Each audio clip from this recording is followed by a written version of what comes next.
We're going to get right to questions. First one will be from Joe Bettner with the Norman transcript, and then we'll go to Jason Kersey. Joe? Okay.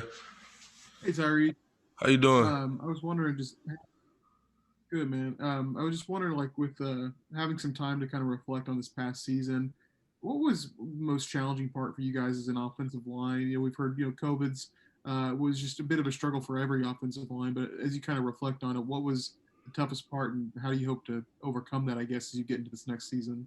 Right. Just go like you said with COVID. Just I feel like with the O line, it's all about unity and us not being able to hang out with each other. O line do everything together. They eat, they go everywhere with each other. So with us not be able to do that, I feel like we didn't have a closest bond last year, but we got close more as the season got on, and just with the whole O line and my emphasis on that, I feel like our mentality wasn't always there, and I feel like during games we'll start off pretty good, and we start off ready, and then as games go on and the score goes on and we're up by more, we kind of relax and that the time that we had this off season or whatever, and with Creed and Adrian being gone, like some of the leaders that got to step up, me and Marquise and the young guys, we've just been trying to really be emphasize on that and finishing and the mentality of playing. And with everything clearing up with COVID and everything, we got a more chance of hanging out with each other. So we're trying to bring that bond with the new guys with transfers like Wanye and just Anton and Chris stepping up playing center. So it's gonna be rough, but we're getting there. Okay, Jason Kersey, The Athletic, and then Ryan Aber. Hey Tyrese, you're a guy who's played both guard and tackle, and Coach Bedenbaugh was just in here telling us about how you're kind of working at both spots right now. Is that tough to switch back and forth between the two spots, and do you have a preference on which one you play? Right. No, it's not.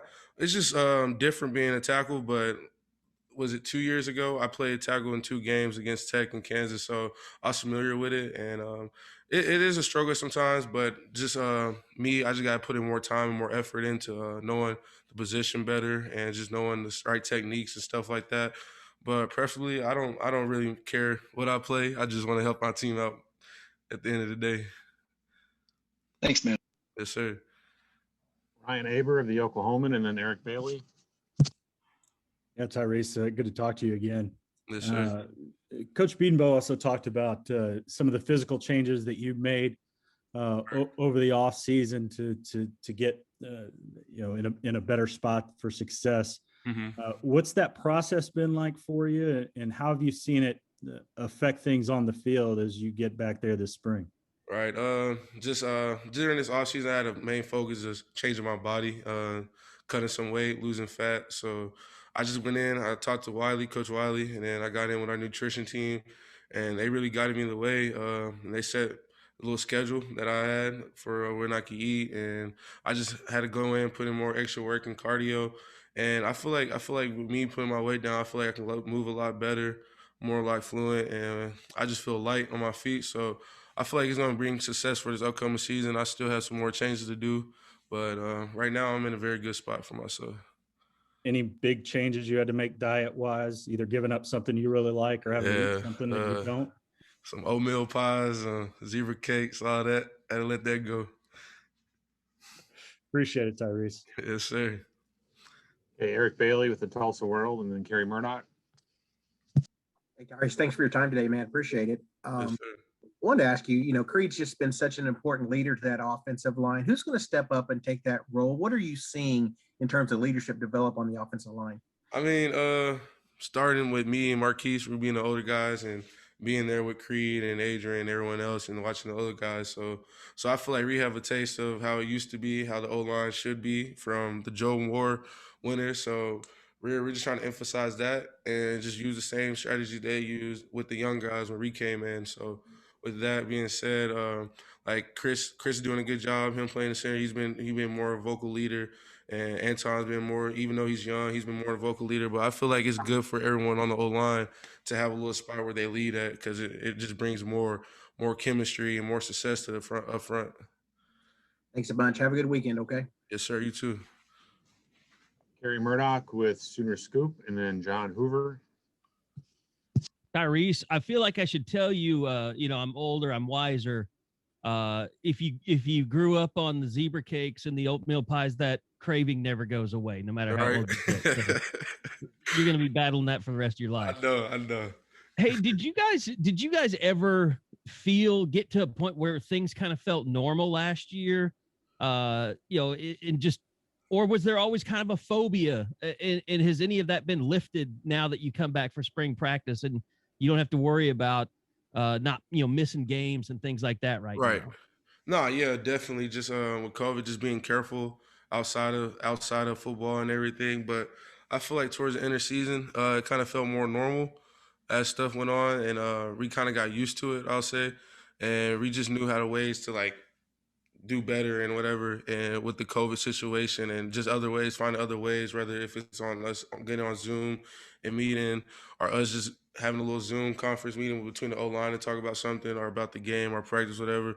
But yes, I'd say that towards the end of the year, it kind of did feel more normal. But with the vaccine and everything coming out, it's giving them more chance to see each other face to face, and I feel like that's where we can really excel at. So I feel like it's getting back normal.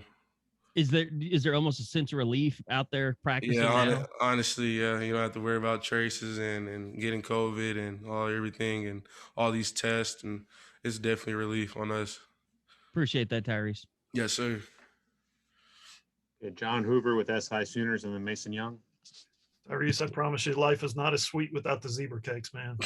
Trust me on that. So I want to ask about a couple of offensive tackles Right. you didn't get to play with last year. Wanya Morris is one, Mm-hmm. and then Stacy Wilkins is the other. How are those guys doing? How do you see them progressing? What's their spring been like? What's your assessment of their kind of getting into the offensive line chemistry? Right. You're so Stacy was out last year. He out for the season. So him coming back, he's very excited about that, and he's looking pretty good. Kind of slimmed up, got a little bit stronger, so that's good for him. And you can tell that he really wants to be out there and be a factor on the O line, so that's good. And then Ye just coming in from Tennessee, he definitely has the size and the talent, and we just trying to get him on straight with the plays and everything. But he's doing a great job of doing that, and I'm looking forward to play with next to both of them. Thank you. Appreciate it. Yes, sir. Okay, Mason Young with the OU Daily and then James Hale. Yeah, Tyrese, thanks for your time today. I think one of the last times we talked to you was after the game against Texas, where you guys had kind of had somewhat of a breakthrough running the ball. What do you feel like changed at that point through the rest of the season for you guys? And then also with TJ Pledger gone, with Ramondre gone, what does it mean to have a guy like Kennedy Brooks back? Right. With that being said, I feel like after that Texas game, like you said, we kind of had a little drought where we couldn't move the ball on the field running. So with that, I feel like our mentality, like I said, we took practice a different way, took practice like game reps and just practice finishing plays and stuff like that. But with KB being back, it will help because he has experience like Mondre and TJ, and with them being gone. So Eric, he's doing a good job. Tennessee transfer, he's doing a good job coming in, and with Seth being back with some experience, I feel like we have a good running back room, and just up to the O-line to make them holes for them. So, and that's what we're practicing right now, to finish blocks and finish plays and finish practice is the most important thing. Thanks. Yes, sir. Okay, we've got to clear this room by 12:15, so time for one more. James Hale. Hey, Tyrese, last year at the end of the year when we talked to you, you and a couple of other guys said, hey, we haven't had as good a year as we wanted to have. Right. And you lose Creed, you lose Adrian, Right. You get a couple of transfers in, your young guys are back. How good do you feel looking at this offensive line can be? I feel like this offensive line could be better than last year just because everyone's mentality. Like I said, me and Mo are being the leaders right now, and then everyone's trying to lead in their certain ways in different spots and everything, which is good for everyone. And I just feel like everyone's more hungry and more motivated, and it's a big year for OU football, so everyone wants to be that part and try to bring that Joe Moore back for sure.